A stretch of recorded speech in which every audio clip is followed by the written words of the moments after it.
पल्लासचे गलब पक्षी आणि झारखंडमधील त्यांचे दर्शन. पक्ष्याचे दर्शन आणि स्थान.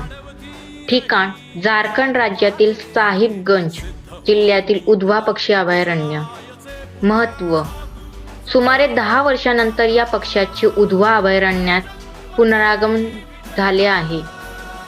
अभयारण्याबद्दल: उधवा पक्षी अभयारण्य हे झारखंडमधील एकमेव पक्षी अभयारण्य आहे.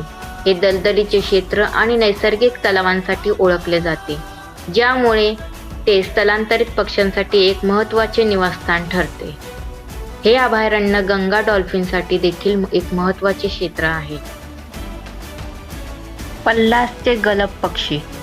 नाव: याला ग्रेट ब्लॅक हेडेड गलब असेही म्हणतात. आकार: हा जगातील सर्वात मोठा काळ्या डोक्याचा गलब पक्षी आहे आणि जागतिक स्तरावर हा 3ऱ्या क्रमांकाचा सर्वात मोठा गलब प्रजाती आहे.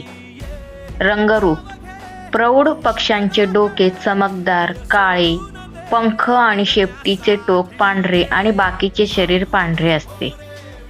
त्यांचा रंग आणि आकार त्यांना इतर गलब प्रजातींपेक्षा वेगळे ठरवतो. अशाच नवनवीन माहितीसाठी आणि व्हिडिओसाठी चॅनेलला सबस्क्राईब करा, लाईक करा, शेअर करा. धन्यवाद.